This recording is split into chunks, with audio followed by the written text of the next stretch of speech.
Hello and welcome back to Logical Magic Examining Esoterica. Hey guys, today I have a solo episode for you. And we're talking about meditation and the different types of meditation. But specifically, I'm talking to you about meditation for people with anxiety disorders, with depression, anything that causes us to not be able to focus in a way that will allow for some of the more traditional forms of meditation. And there are a lot of different forms of meditation. There's transcendental meditation, there's visualization meditation, there's fixed point meditation, where you're staring at a particular point and breathing in and out. There are guided meditations. If you've seen people in the park performing like strange little movements very slowly, that's a chi form of meditation. There's loving kindness meditations. There are ones that are performed to sound bowls. They have different goals. So when we hear the word meditation, most of us like envision somebody sitting in a lotus position, listening to blissful music. Usually they're in like a tranquil sort of room. They'll frequently have a Buddha statue and they're sitting on a pillow. That's not necessarily what meditation is, although that is a legitimate form of meditation. And that's the first thing that you kind of need to hear is that meditation looks different for different people. And if you think that it's going to cause you to have visions, to meet your spirit guides, to envision things, it can. But really, the point of meditation is to bring a peaceful energy into you so you can be guided by your own intuition, by your own higher consciousness, by your higher self, and sometimes even by your guides, your guardians, your ancestors, your angels. It's just that people with anxiety frequently are overthinkers. And so when you're prone to overthinking, the idea of clearing your mind can sound almost painful. Since I attract a lot of trauma survivors, many of whom end up with anxiety disorders, because if you never felt safe, it's very hard to trust in feeling safe. And that can engender in people a feeling of anxiety, an anxiousness about what the future holds and what they need to be steeling themselves against.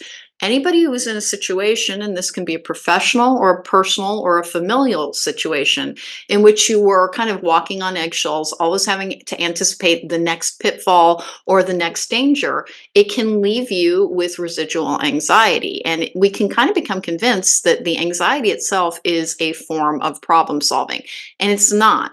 If you think you ever worried yourself into an answer you didn't, you were worrying while your intuition brought you the correct answer and it had to get through the obstacle of your anxiety. So, anxiety is a blocking and an obstructive energy. And one of the cures for it is actually meditation. But when you're in an anxious state, whether it's in a disordered state or it's reactionary, something has happened in your life making you very anxious around breakups, divorces, unemployment, it's very common to have an uptick in worry about the future, which is what really anxiety often is, and to have an uptick in fear about the steps that you might take. And so we're going to talk a little bit about how you achieve a meditative state when you're dealing with anxiety. And it's not just a meditation for beginners. Honest to goodness, it really is for people who are struggling with any form of emotional regulation issue that causes it to be very difficult to simply allow your mind to become still and clear. And please understand that the people that you hear talking about, like, I meditated for 2 hours and like I could practically feel myself vibrating and like, transcending. And I'm not mocking it because it's very real. It is very, very real, but that is not what you're trying to achieve. This is an area of life where it's incredibly important not to compare yourself to others and to think that you're trying to fit a template or a picture of another person. Meditation is something that is for your benefit, and it can take so many different forms. And I'm going to get into them in just a moment, but I have to do my housekeeping at the top of the broadcast these days because that's where people are most likely to catch it. Hey, if you want to book me for a tarot card reading or a life coaching session where we kind of look into what you're trying to heal or what's coming up or what you need to be prepared for or what you need to change to have better outcomes, you can do so exclusively through attherisingmoon.com. Please remember, I will never approach you on any platform, in DMs, in any form, trying to sell you a reading. I just don't do that. And if anybody does, it is because, as every spiritual worker and psychic in the social media world, we are all being impersonated by scammers. And I don't know what they do after they take your money. I just know that we all have problems with it. So then there is also my Patreon, which is something that I've launched. There's a link to it in the description box down below, whether you're watching this on my YouTube channel or whether you're listening to this on any of the podcast services. There is a link to my Patreon. And I really suggest you join it because I give spiritual guidance Monday through Friday in the form of the Spirit Guide Daily. It gives healing advice as well. It gives a lot of really actionable information about confronting the world within. I also put up some things to actually help with anxiety, some conjured energies for success and protection as well. And I have some guided meditations coming out as well. The first one will be before the end of January, and that is to help people deal with anxiety. Currently only have one membership level because I really do believe in trying to bring things to people at as low a cost as can be borne. But unfortunately, I do have to pay my rent, eat, do all of those good things. So I have created a Patreon. Currently, everything that I'm doing will be available at that one level. Eventually, I will likely branch out into teaching magic, and I will have to create a separate level for that because it takes a lot more energy. But to start with, I'm trying to get people, and oh, by the way, I also do recommendations about sound healings for people to listen to and what they can help accomplish that. So it's a way to have a low-cost access to advice for how to heal and how to be on your path. And that is found at my Patreon. And then my YouTube channel is Cronecast at the Rising Moon. You can find some pick-a-cards there. You can find the video versions of these episodes there as well. But let's get back to talking about meditation. Here's the thing. If you are in a gifted program, if you have always been a voracious reader, if you have an active mental space, meditation is a challenge, just period. When you start to add the stresses and the strains and the pressures of everyday life and accumulated trauma sometimes as we have difficult experiences and we carry the energy forward before we resolve it, meditation can become daunting because it feels actually uncomfortable. We get into something called survival mode, in which we're always trying to go forward and block out these distractions. And we get a form of tunnel vision in which we're always keep going, keep going, keep going. There's something after me. That's what survival mode feels like. And so when you tell somebody, hey, meditation's all about clearing your mind and opening up a receptive space for you to receive from the universe, both in forms of abundance and prosperity, and then also simply in the form of guidance. When you tell them that, it sounds unpleasant because it sounds almost like an irritant. It sounds like trying to force yourself into an unnatural state. When in fact, the survival mode, the overthinking, the constant loop in your head of what do I need to do next? What's my task list? What do I need to accomplish? When do I need to pay this bill? Who's got soccer in the afternoon? Who's got a dentist appointment later this week? That constant loop is unnatural. It's brought to us by an overscheduled world and from a world that wants a lot of hustle in it and a go, go, go. Now, some of that is necessary, but some of it isn't. Some of it is a little bit societally created where we believe in being scheduled constantly and that there is something wrong with simply being at home or at peace or being still. And that's what meditation teaches us, is to find a still space within so that you can breathe deep, so you can stop worrying, so you can quit anticipating the next thing that's coming and rather relax into the time, into the space, into the now, to be present within a moment. And when we're present within a moment, we get to enjoy our lives. We get to really feel the experience that we're having. The problem with overthinking, the problem with always going forward and being in survival mode is that we are trying to get to a destination constantly rather than treating each moment in the present as a destination, because it is. You will only ever truly inhabit this moment in time. It is worth your while, worth your effort, and worth your time to be able to learn how to inhabit that better. That's what meditation does for you. It does not need to be daunting. You don't need to be wearing yoga gear. You don't have to have adopted a vegan lifestyle. All you need to do is be able to find a way to get your mind to quit spinning long enough that you breathe deep, you kind of enjoy your life.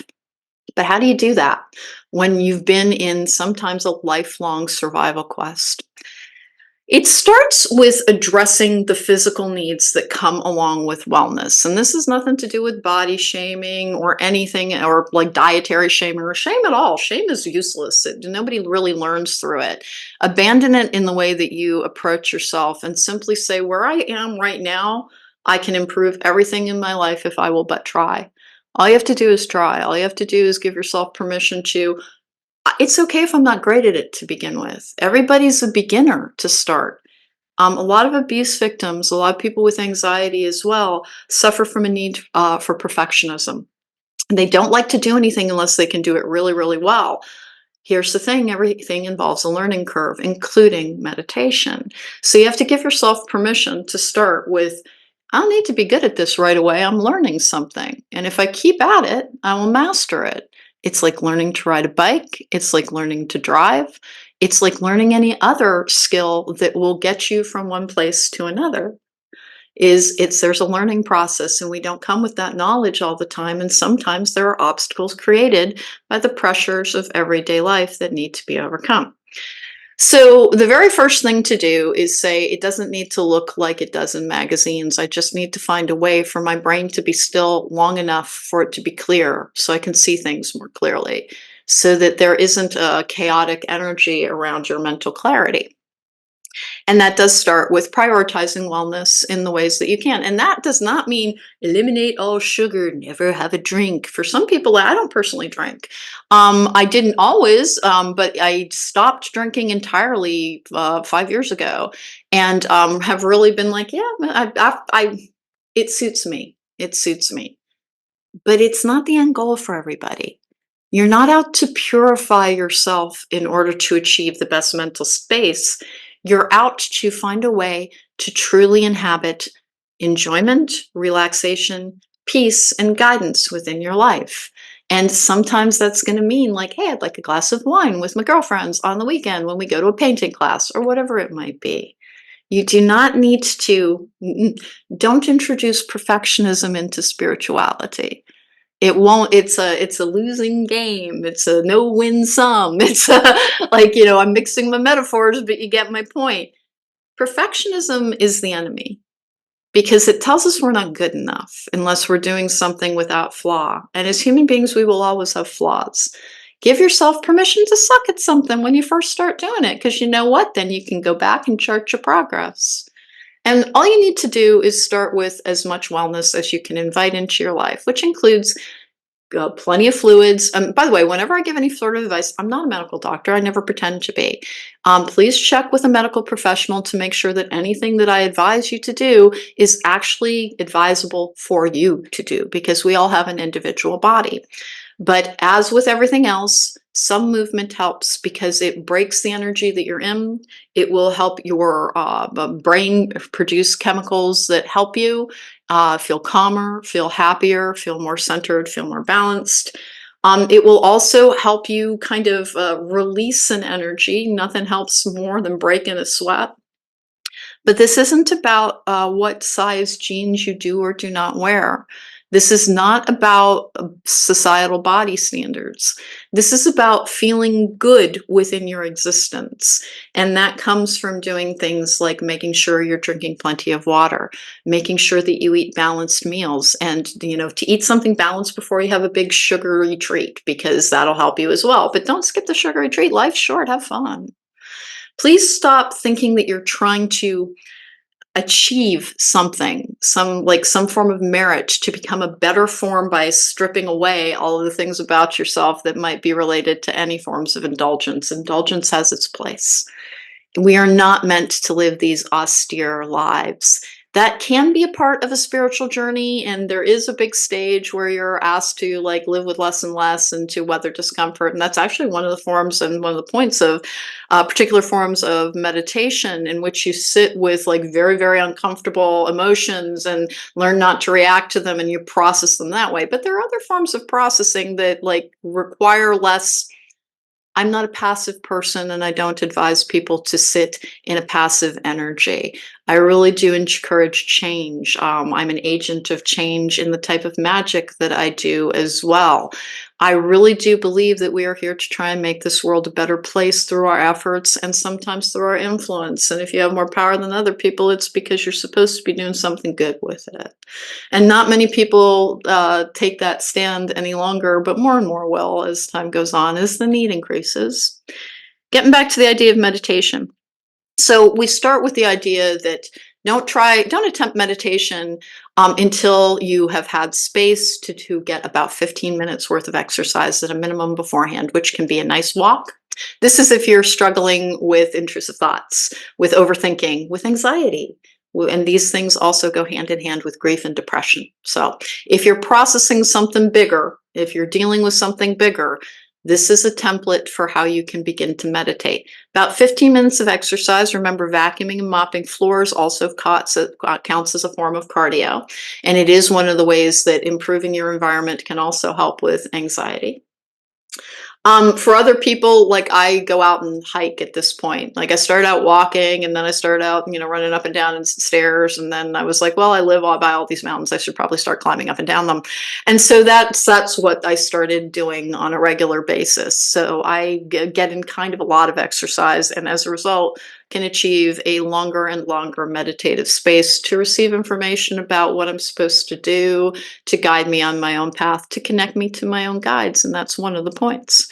So you start with about 15 minutes of movement in order to change the energy that you're in and to burn off any anxious energy, any nervous energy, because that's the real point of the idea of exercising prior to meditating. Get in some movement enough that you've stirred up the endorphins in your brains, the things that help you feel better, but not so much that you're exhausted and cranky and need a snack. Be well fueled, have a little bit of exercise underneath your belt, or a lot, depending on how active you like to be. If you're a little bit like me and like you exercise every single day in some capacity, then do so. Make sure that you meditate after you have exercised or in the middle of it, like on a hike. I'll sit down and meditate. But how do you meditate when your brain won't turn off? You start with something that I call training wheel meditation, where you, having accomplished that, making sure that you're fueled and that you have burned off the excess nervous energy, the excess mental energy through some form of I'm expelling my energy so that I can help bring it down. Because after you expend energy, you have this space where it used to exist, and that is a great and receptive place to start. And you start by sitting, standing, or lying down in a comfortable position. If you don't like sitting in a lotus position, then don't. You do not need to be in a lotus position to meditate. It's supposed to help with your chakras being aligned along your spine, and that can truly help. So like try to sit up straight if you're sitting up. But like if you're just starting, give yourself permission to do this lying down. There is a form of sleep meditation called yoga nidra, Nidra, and it's going to be available on any of the music services, and that is a form of guided meditation. So if training wheel meditation, which I will go back to in just a moment, doesn't work for you, remember that. That's one of the ways you can start as well. You fall asleep to it. You're meant to fall asleep to it. But if you are in the space where it's like, no, I would like to try and sit and be still and try to find that part of myself that would benefit me, that would benefit my happiness, my health, and my relationships, which is that part of you that can remain calm, the part of you that can let go of all the mental chatter, all of the to-do lists, all of the activity, and you can just kind of wait to see where your focus is meant to be. That's the point of meditation. So some exercise, well fed, and then you sit, lay down, or stand in a comfortable position. And you close your eyes. If you're extremely uncomfortable with your eyes closed, then pick a focal point in front of you that you can do. It's, the 1,000-yard stares with, where you're not truly focusing on it, but you're staring at it a little bit like I have to do with the camera. You're focusing on it, you're looking at something, but you're not trying to calculate its details or distance from you, or you're not really noticing it, you're directing your gaze. But that's only if you're really uncomfortable with your eyes closed. If you're comfortable with your eyes closed, sit, lay down, stand, comfortable position, and you breathe in through your nose if possible. It can be through your mouth. If you've got sinus issues, remember, These are guidelines. It doesn't mean you're precluded from it. You do what you can do with the state of your own health. So you breathe in through your nose if possible, and then you breathe out through your nose and you count each breath. One, and then one. And you can do inhale one, exhale one within your mind. And you are saying this within your mind. And you do that up to 10 or 11. So you do this in a cycle of 1, 1, 2, 2, etc., up to 10 or 11. And 11, because spirit guide messages, the 1111 thing that is very popular in spirituality, is something that I ascribe to. And so I did 11 when I was starting to do this as well. And you set a number of times in your, because you're going to be very goal oriented for our overthinkers, you set a number of rotations that you'll do that for. So you go up to 10 or 11 and you decide when you sit down, I will do this 1, 2, 3, 4, work up to 5 if you can, and you will get to the point where you stop needing to count. And you will find it's like, oh crap, did I just count 32? Sure, then just start over again. There is no hall monitor. There is nobody grading this for you. If you want to keep counting and it's easier for you, it's giving your mind a rote focal point that will allow you to have other thoughts going on, but gives you something to focus on, something for your overactive mind to chew on while you are simply breathing in and out. And that is how you are concentrating on your breath. And that is where meditation begins. And do that for as long as you need to. You will find that it begins to evolve. Try to make a practice of it. Start by 2 to 3 times a week. You don't have to do it every day unless you want to. I am to the point where I meditate every day, but I genuinely enjoy it now. And I used to be somebody who I thought it sounded like torture to sit down and clear my mind. So I know this works because this is the method that I used and it developed it. And that's how you start with the training wheel meditation. And because you're an overthinker, because you like a list, because you like a checklist, make a commitment for I will do this for the next 2 weeks. And here is a note that you need to put in your file for what your mind can calculate. Stop asking yourself if it's doing anything. That's not the point of meditation. That's what holds so many people back is they're sitting there and they're sitting there and they're like, it doesn't feel like it's doing anything. That's the point. When you reach to the point of nothing is happening, that's when things begin to happen. So it doesn't feel like it's doing anything is exactly what you're trying to achieve. And what your emotional and your mental space is trying to accommodate is the idea of, I'm learning how to let it not doing anything feel good to me, to feel natural, to feel beneficial. And that's the state that you need to start training in this is why we call it training wheel meditation, to train your brain to accept nothing much is happening in here right now. And that's okay. That's what I'm trying to do. And at first it will feel awkward. At first it will feel like, oh gosh, am I through my third meditation yet? This feels weird. It will feel like it's foreign to you because your brain has been an engine that has not been coasting nor in neutral for most of your life. And that is what meditation is trying to help you achieve, is a state of being in a neutral space so that answers can come to you, inspiration can come to you, guidance can come to you, and yes, even healing can come to you. So that very thing of it doesn't feel like it's doing anything, it's when you feel that, then it's like it's working. Instead of saying it doesn't feel like it's doing anything, can I stop yet? It doesn't feel like it's doing anything. That's exactly how it's supposed to feel. Allowing yourself to learn how to pause. It is a key part of recovery from trauma, which causes anxiety and fear. I talk so much about trauma because there are so many trauma survivors. There are people who feel ashamed of calling what happened to them trauma because they know worse things have happened to other people. Listen, you only ever live your experience, and we're all trying to heal from something. And most of us have trauma because, in 2019, was it, or 2020? I now forget. It's been 4 years, it was 2020. The world changed entirely overnight, and most people had their routines taken away. And for people with anxiety, and which often has a form of OCD related to trauma in it, which is obsessive compulsive disorder, quit reacting badly to the word disorder. It's just a broken order within your brain. That's all it is, meaning that the building blocks of everything that you can do in a healthful and a beneficial fashion are still in there. It just got shattered a little bit and it's disordered, and you're trying to order up your mental closets. So if you hear the word disorder, that just means that it's like, well, that's something to be put back in order. So, trauma survivors who never feel safe often will seek safety in routines. And so, what happened in 2020 with COVID-19 was very deeply traumatizing for people who had old childhood wounds, who had old things, who it took away their routine. Now, routines are not our friends, they keep us from making necessary changes. But for people who have been in survival mode, it feels safe because you're not anticipating something out of nowhere. You have a routine and you feel safe. And so, it's this false sense of security. But that's where a lot of people had their trauma wake back up. And what you're trying to do is find a way to not need a routine to be safe. But you start with a routine that you will understand that will achieve the energy that you are trying to inhabit to achieve the change that you want, which is to find a way to not be worried about what's coming next. That is what meditation will give to you.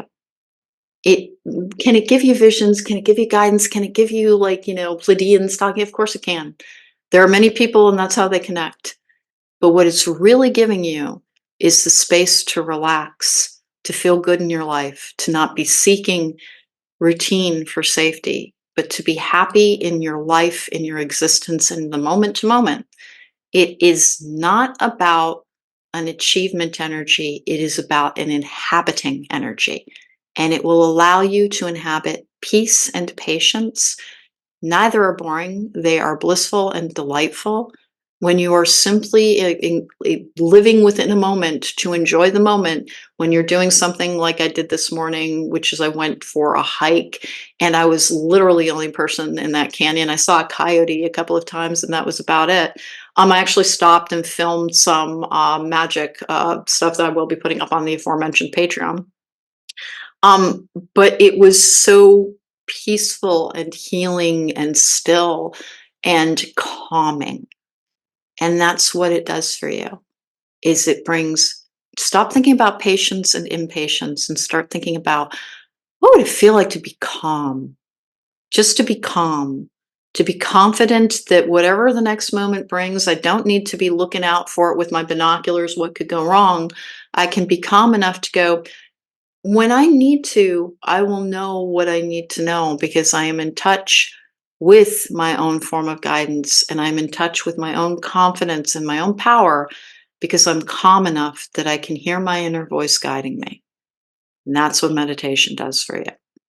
So it's very worth the doing the training wheel meditation to learn how to simply be still and focusing on your breath.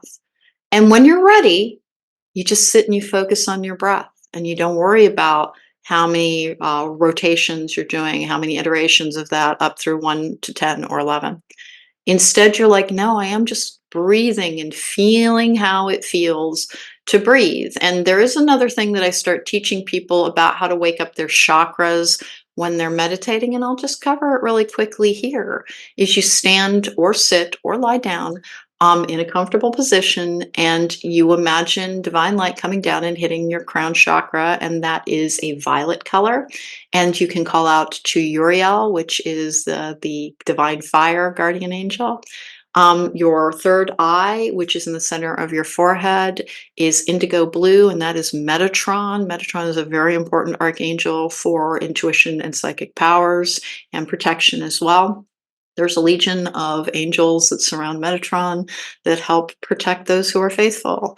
And trying to envision that divine white light coming in through your psychic eye and filling you with an indigo light, which is what you do at each point of the chakras, is you imagine this divine light turning into, at the top, it's the crown and Uriel, which is violet.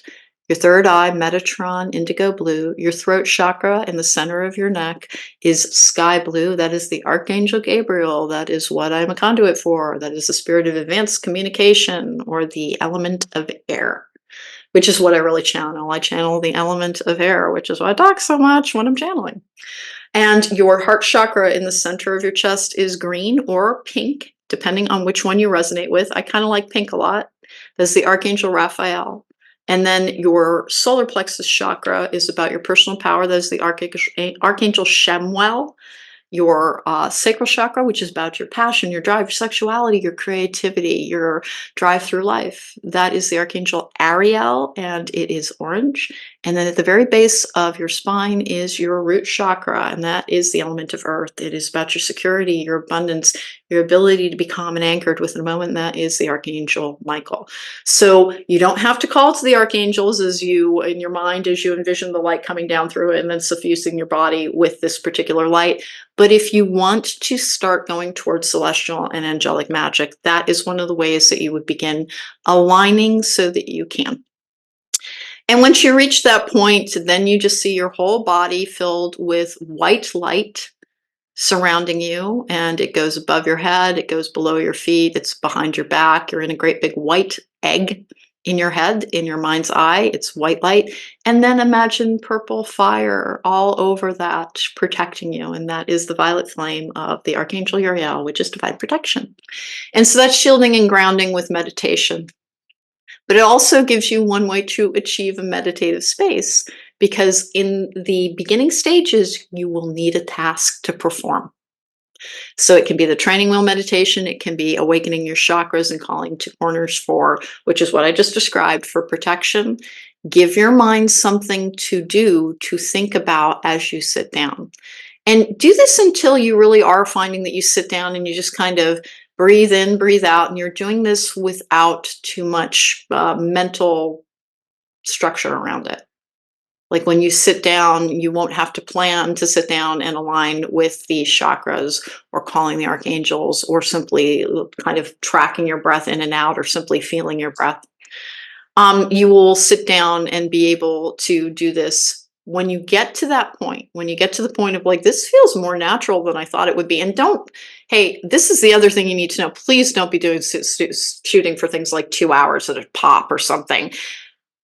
We have this weird world where we think excesses of things are about excellence sometimes. And if you want to meditate for 2 hours a day, that is awesome, but that does not make you any more spiritually connected than somebody who can get what they need in 5 minutes and go. Everybody gets to be different in this. Don't have an achievement oriented energy around this. And a lot of abuse survivors have a tendency to suffer from perfectionism, because if they didn't achieve very highly, they were badly abused, and they were abused if they made mistakes.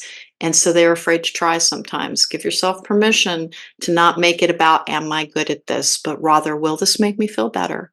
I'm going to do this because I deserve to feel better. Do it as an act of self-love, never an act of competition.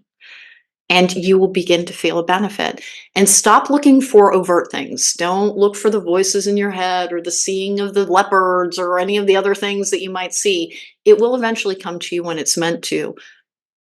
To begin with, allow yourself, give it a good 6 months to a year. And if that sounds like too long to you, boy, do you ever really need to do this? Because, that's a chill energy of like, yeah, it's a new hobby. If it's making me feel better, it's okay. Try to look at it as getting into shape. When you start a new workout program, even though they're like, hey, see results in 6 to 8 weeks, realistically, it takes a good solid year to really get your functional strength into shape when you're starting from a position of not being there yet. Give yourself permission to have a learning curve. It takes time to learn how to do things even when they're really good for us. And it is not a mark that something is not for you if you struggle to do it at first. If you struggle to do it at first, that is a clear sign that it's like, boy, your poor little mind deserves to be calmed down. It deserves to have this break. It deserves to have this respite. And it's okay if you're only doing it for 2, 3, 5, 10 minutes a day. It does not have to be long and involved. This is for your benefit. It is not for it to be judged by anybody else. So please don't judge yourself either. Just, tell yourself, hey, I want to find a way to feel better. And even though it feels a little bit weird at first, you will notice that you are sometimes dreaming things that are helpful. You're feeling more rested. You're feeling refreshed. It really is about recharging your mental energy. Because if you want to look at it as an engine that never stops, sooner or later, an engine that never stops will overheat. And that's what's going on in your overactive brain sometimes. Meditation helps you achieve that neutral, not working energy that allows it to come to rest, to cool down, to be able to continue with your journey as needed. It keeps you out of a high gear. Your brain is always in a high gear when you have anxiety, when you're prone to overthinking, when you're prone to worry, when you're prone to fear. And that can happen to people whether or not they're trauma survivors, whether or not they're trying to heal from any forms of abuse, whether or not they're trying to heal or manage disorders. We all deserve to find a place to simply relax and be calm and find the enjoyment of our lives in every single moment.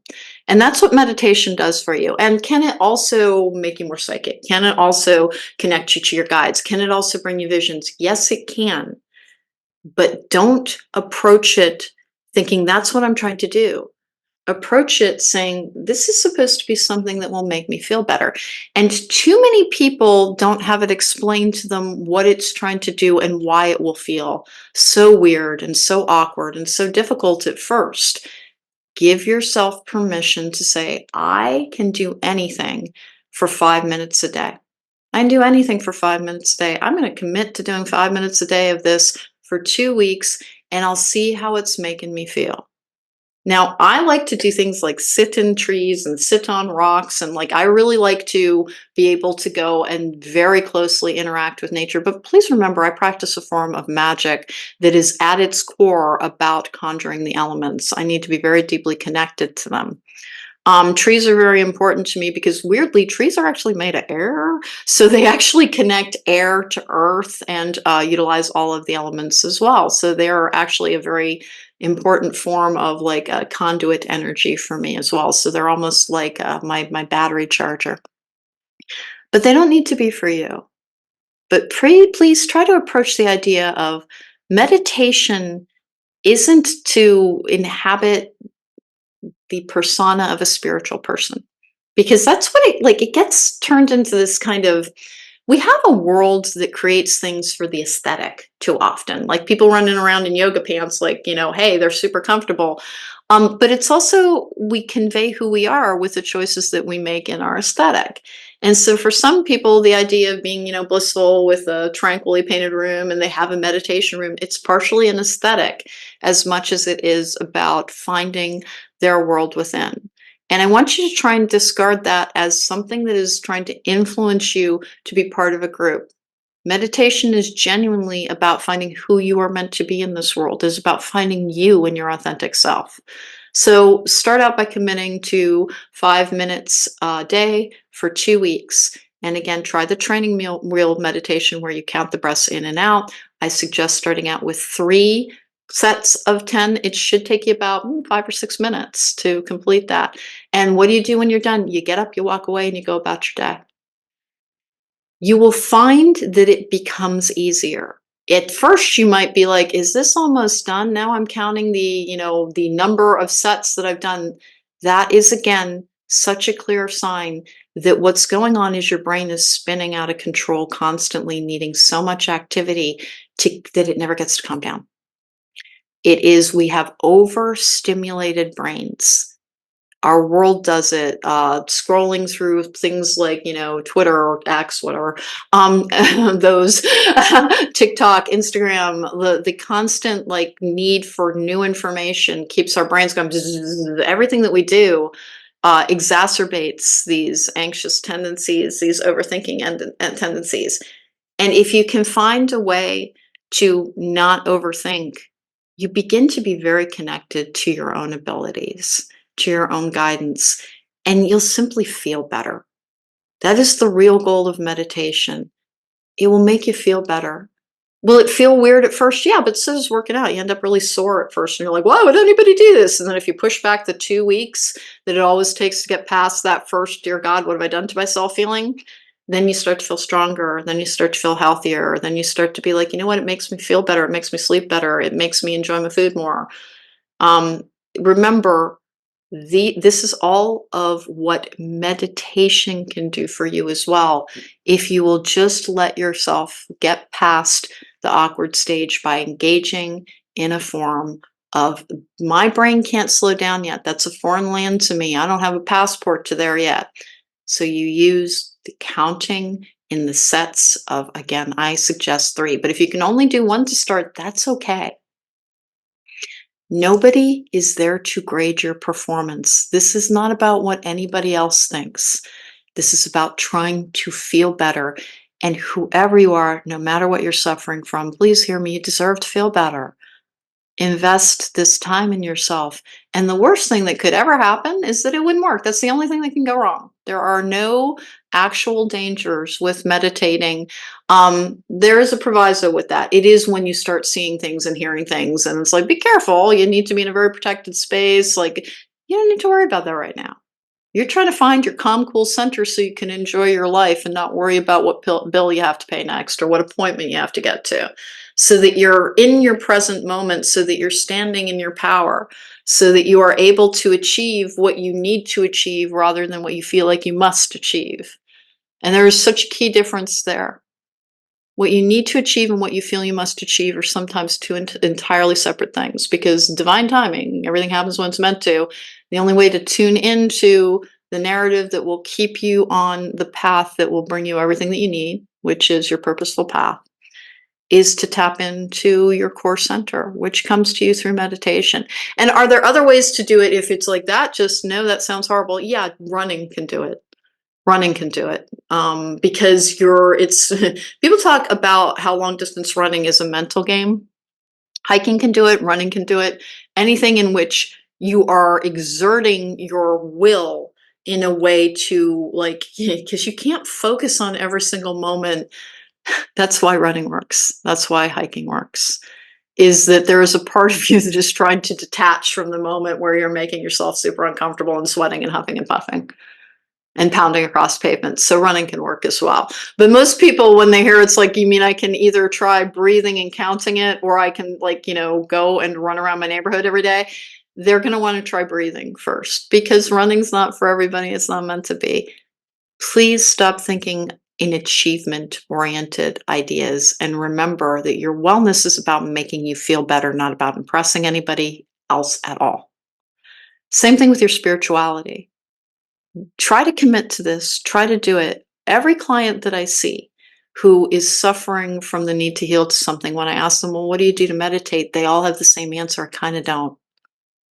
And I've walked multiple clients through a process of learning how to connect and learning how to meditate, and it has held really good answers for them, and a feeling of peace and the ability to attract who and what they need into their life, because they're not constantly in this tunnel vision, can't see the turns I'm supposed to take because I'm so worried about where I'm supposed to get. That's what it does to you, is you don't know what you're supposed to do next because you're so worried about making sure you get to the next moment. The only way to really assess what's my next best turn in life is to be able to stand and clearly look at your options calmly, because we only really make good decisions when we have found that calm space. And that's what meditation helps you do. It can do all sorts of other things, but that is the basic why would I ever want to do this? Because if you can learn how to do it, you are not talking about hours out of your day. And you can be talking about sitting in your car before work and breathing for 5 minutes and then going in and having none of that chaos affect you.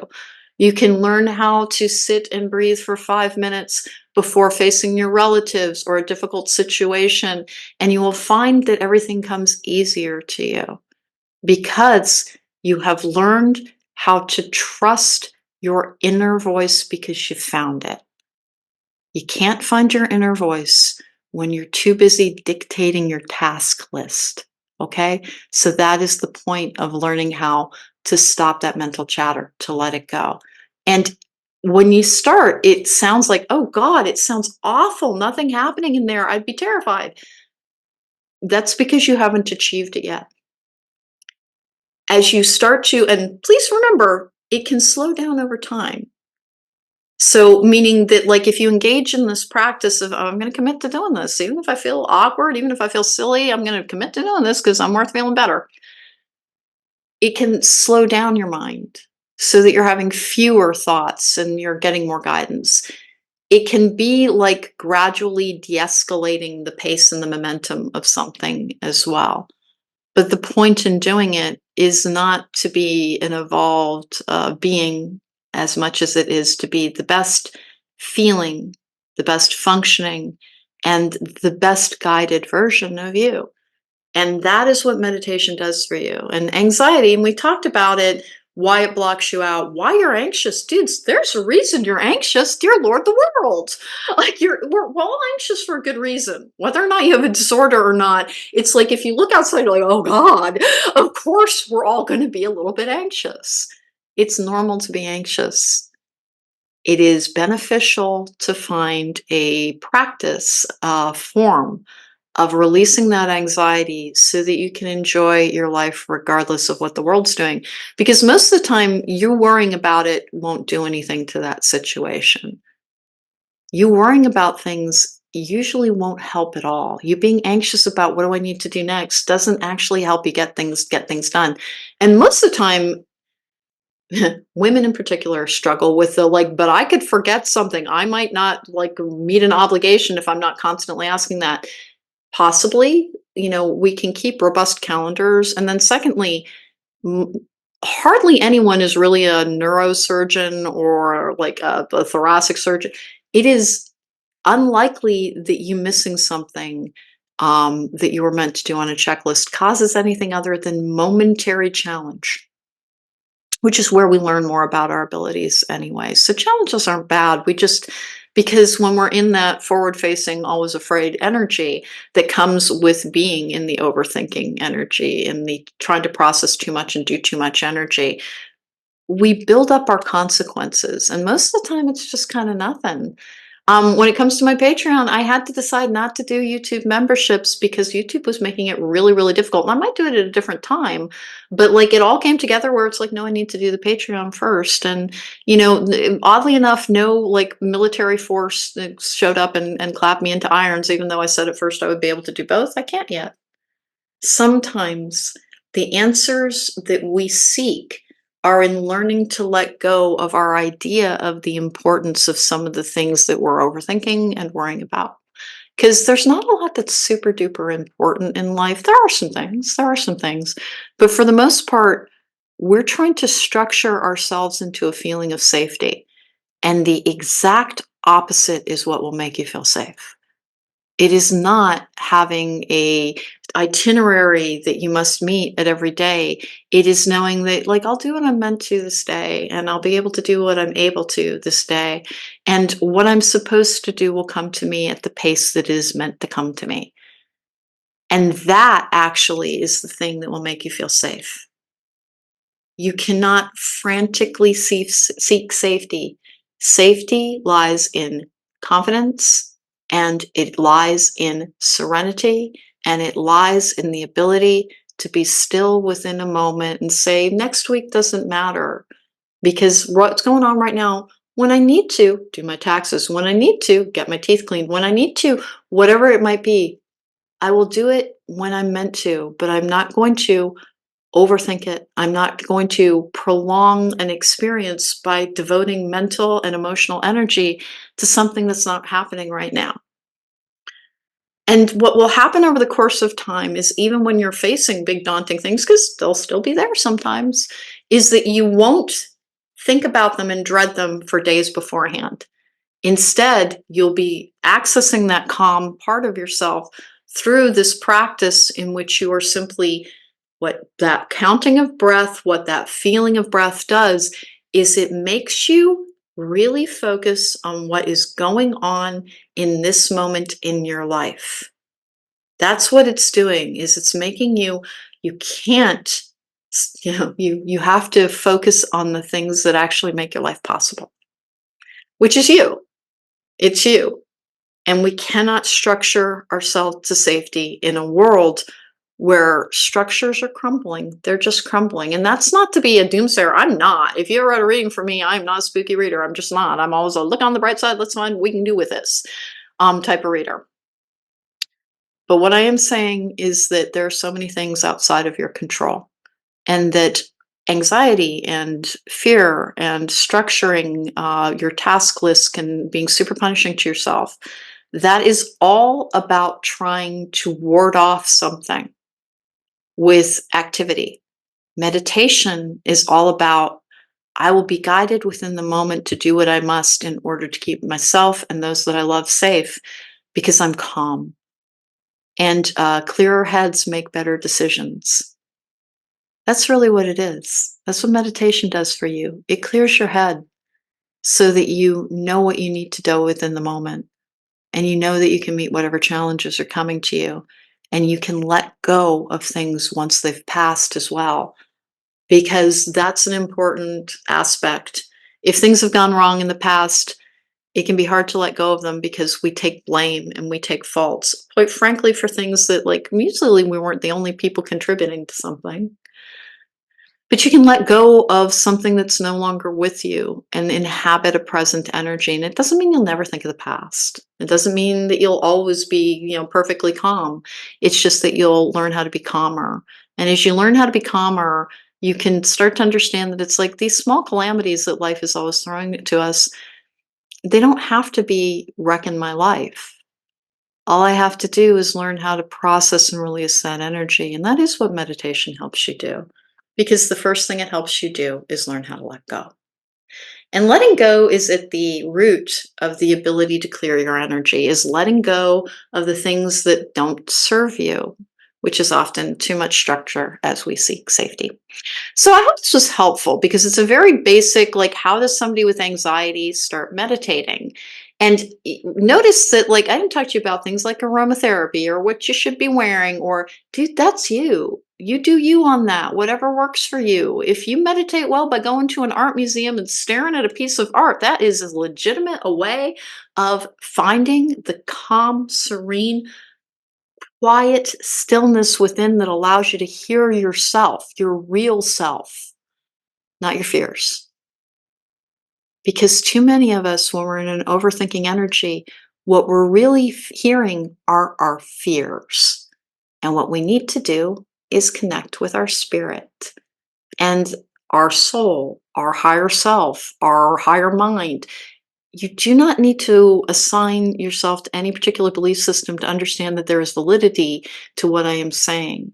Is that there is a part of you that has access to reason. There is a part of you that has access to the ability to choose what is best for you, even if sometimes it's more difficult. Because, dudes, that's part of life's path, is like, this is going to be hard, but it's what I need to do. And I can do it. And you don't resent it because you understand it accomplishes something. But you will be able to ascertain what you need to know more easily.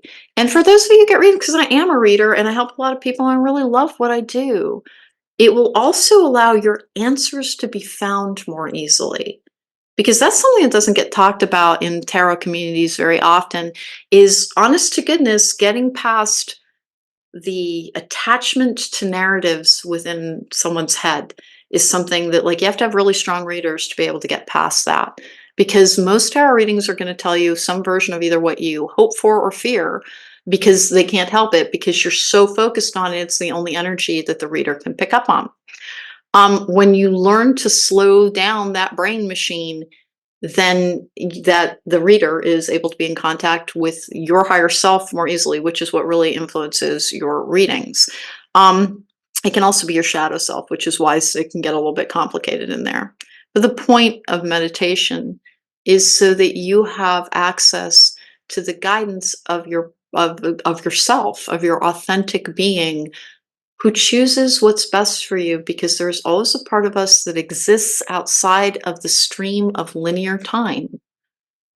There is a part of us that can anticipate what's coming up and can be guided towards what our real answers are meant to be in the path that we're meant to be walking. Because time, if we think of it as being linear, it's not.